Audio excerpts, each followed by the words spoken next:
Halo teman-teman, selamat datang di video pembelajaran manajemen perkantoran. Dalam kegiatan operasional kantor, pengawasan dan pengelolaan anggaran menjadi hal yang sangat penting untuk menjaga efisiensi dan efektivitas kerja.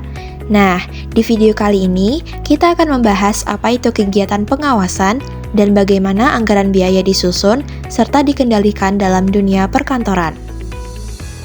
Pembahasan kali ini meliputi pengertian dan tujuan anggaran biaya, pengendalian anggaran, balance scorecard, metode pembukuan kas kecil atau petty cash, dan kontrol internal penyajian laporan. Menurut Kadarman, pengawasan merupakan upaya sistematis untuk menetapkan standar kinerja, memantau penyimpangan, serta mengambil tindakan perbaikan bila diperlukan. Pengawasan biaya secara umum bertujuan untuk mengendalikan pengeluaran perusahaan agar tetap seimbang dengan pemasukan yang diperoleh dari kegiatan operasional. Melalui pengawasan ini, perusahaan dapat memastikan bahwa semua aktivitas berjalan sesuai rencana keuangan yang telah ditetapkan. Menurut Garrison, Nurin, dan Brewer, anggaran adalah rencana terperinci mengenai perolehan dan penggunaan sumber daya keuangan dan non-keuangan dalam suatu periode tertentu, yang melibatkan proses perencanaan dan pengendalian. Anggaran biaya adalah suatu rencana yang disusun secara sistematis mengenai seluruh biaya yang akan dikeluarkan untuk melaksanakan kegiatan tertentu dalam kurun waktu tertentu. Tujuan anggaran biaya yaitu sebagai alat perencanaan keuangan, sebagai dasar pengendalian pengeluaran, untuk membantu dalam pengambilan keputusan, sebagai tolak ukur evaluasi kinerja keuangan, serta untuk menjamin efisiensi dan efektivitas pelaksanaan kegiatan. Agar anggaran yang disusun dapat berhasil dengan baik, ada beberapa hal penting yang perlu diperhatikan, yaitu yang pertama, realistis. Anggaran harus disusun berdasarkan kegiatan nyata yang dijalankan oleh perusahaan. Artinya, anggaran tidak boleh dibuat terlalu tinggi atau terlalu rendah, tetapi harus sesuai dengan kondisi sebenarnya. Yang kedua, fleksibel. Anggaran perlu dibuat dengan mempertimbangkan kemungkinan perubahan situasi atau kebutuhan. Jika ada perubahan dalam kondisi perusahaan atau keuangan, anggaran harus bisa disesuaikan dengan cepat dan tepat. Yang ketiga, continue. Anggaran harus mendukung keberlanjutan program atau kegiatan perusahaan. Ini berarti penyusunan anggaran harus mempertimbangkan kelangsungan program dalam jangka panjang, bukan hanya untuk kebutuhan sesaat. Pengendalian anggaran menurut Mulyadi adalah proses untuk membandingkan realisasi kegiatan dengan anggaran yang telah ditetapkan, guna mengetahui adanya penyimpangan dan mengambil tindakan korektif jika diperlukan. Dan menurut Rudianto, pengendalian anggaran adalah usaha sistematis untuk memonitor dan mengevaluasi pelaksanaan anggaran agar tetap berada dalam koridor yang telah direncanakan.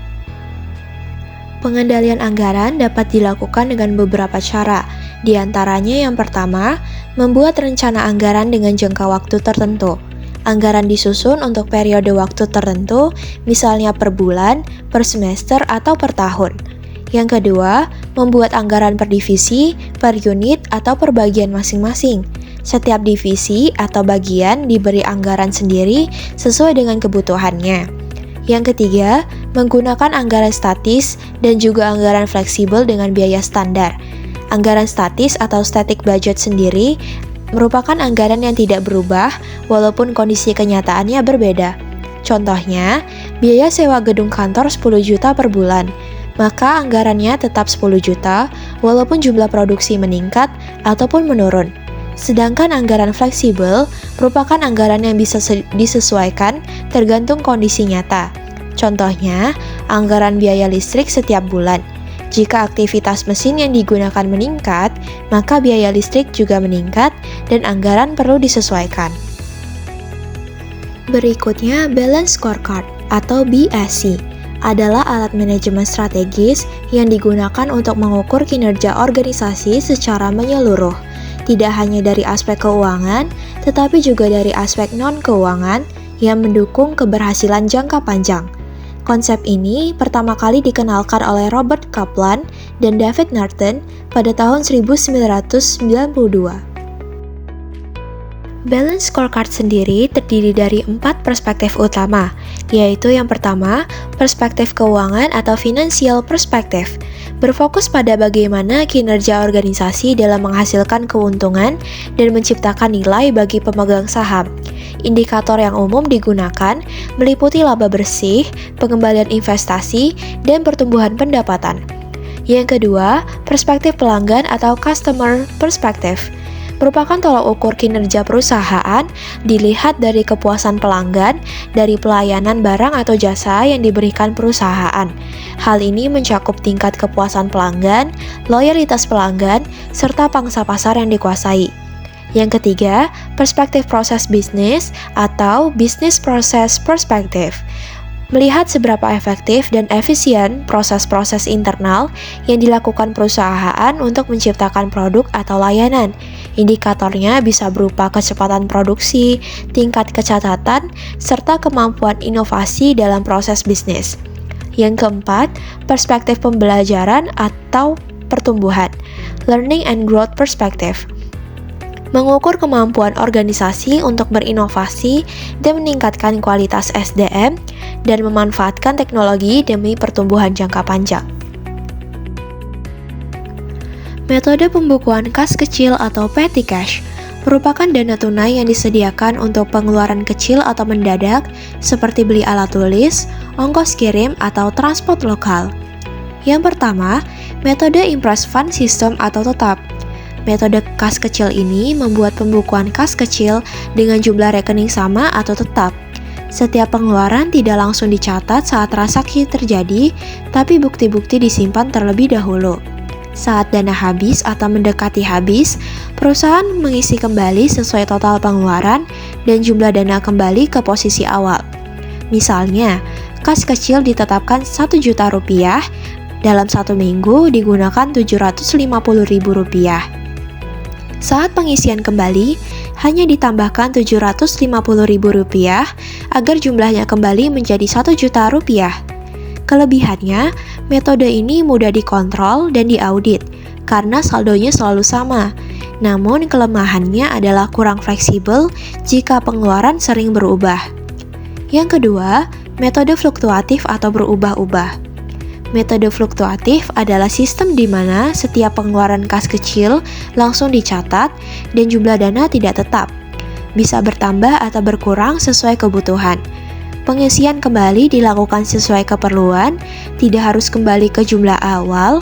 Metode ini lebih fleksibel dan mencatat transaksi secara real time, namun lebih sulit dikontrol dan saldonya tidak selalu sama, sehingga pencatatannya harus lebih teliti. Kontrol internal penyajian laporan merupakan sistem dan prosedur yang dibuat perusahaan untuk memastikan laporan keuangan dibuat dengan benar, akurat, dan sesuai aturan. Tujuannya supaya laporan bisa dipercaya, mencegah kesalahan atau kecurangan, dan mematuhi standar akuntansi yang berlaku.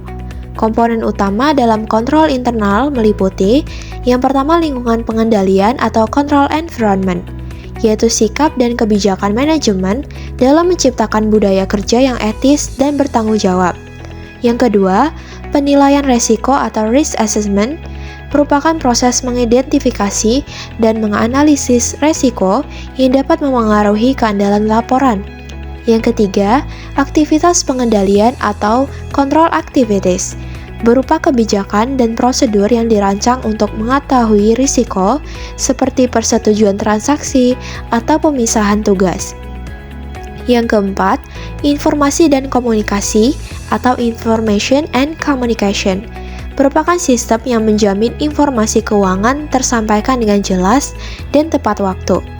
Yang kelima, pemantauan atau monitoring merupakan proses mengevaluasi efektivitas kontrol internal secara berkala, misalnya melalui audit internal.